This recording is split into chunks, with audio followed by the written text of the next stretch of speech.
और राष्ट्र तब सशक्त होगा जब हम एक रहेंगे, नेक रहेंगे, तभी नेक रहेंगे। बटेंगे तो कटेंगे। कि एक है तो सेफ है, तो ये लोग एक है तो सेफ है। पीएम मोदी ने क्यों कहा एक है तो सेफ है? कैसे योगी आदित्यनाथ के नारे पर टिकी भाजपा?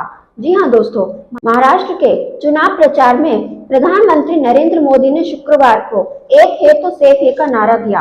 प्रधानमंत्री ने कहा कि कांग्रेस के लोग ये हजम नहीं कर पा रहे हैं कि दलित, आदिवासी और पिछड़े समाज के लोग भी विकास कर रहे हैं। उन्होंने कहा कि पंडित नेहरू, इंदिरा गांधी और राजीव गांधी ने आरक्षण विरोधी नीतियों को लागू किया था। राजीव ने तो ओबीसी कोटे का भी विरोध किया था। आज वो लोगों को ओबीसी, दलित और आदिवासी के नाम पर बांटने की कोशिश कर रहे हैं। ये भारत के खिलाफ एक बड़ी साजिश है। इस तरह पीएम नरेंद्र मोदी ने महाराष्ट्र के बीड की रैली में यूपी के सीएम योगी आदित्यनाथ के नारे को ही आगे बढ़ा दिया। योगी आदित्यनाथ लगातार एक नारा दोहरा रहे हैं, बटेंगे तो कटेंगे।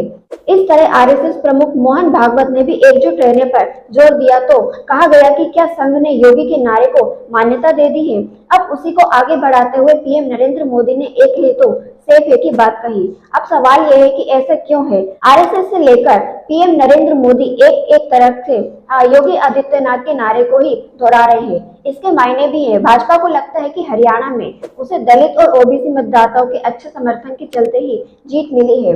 यदि इसे महाराष्ट्र में दोहरा लिया जाए तो नतीजा अच्छा हो सकता है। ऐसे में लगातार एकता की बात कही जा रही है। महाराष्ट्र के ही समीकरण इसका जवाब देते हैं। लोकसभा चुनाव में अमरावती, औरंगाबाद समेत कई मुस्लिम बहुत इलाकों में इस पर भाजपा को हार मिली है।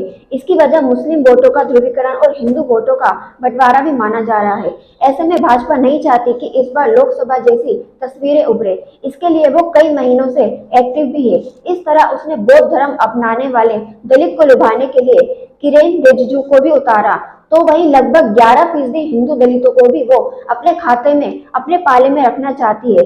इसलिए एक है तो सेफ है या फिर बटोगे तो कटोगा का नारा उसे जमा रही है। इसके अलावा मराठा आरक्षण के लिए हुए आंदोलन से भी भाजपा को थोड़ा झटका लगने का डर है।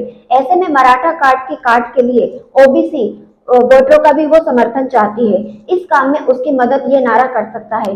आरएसएस प्रमुख मोहन भागवत ने भी विजयदशमी के अपने संबोधन में कहा था कि कार्यकर्ताओं को दलित बस्तियों में जाना चाहिए और उससे अच्छे संबंध रखने चाहिए। इसके अलावा भाजपा को लगता है कि जैसे 4 महीने पहले मुस्लिम का ध्रुवीकरण महाविकास अघाड़ी के पक्ष में था, वैसे इस बार नहीं होगा। इसके अलावा उद्धव ठाकरे की कैंडिडेट्स के लिए भी उनका समर्थन शायद ना मिले। बाकी दोस्तों, इस पर आपकी क्या राय है? आप इस टॉपिक पर क्या कहना चाहते हैं? कमेंट बॉक्स में अपनी राय रखना ना भूलिए। Thank you. फिर मिलेंगे। देखते रहिए सच की आवाज।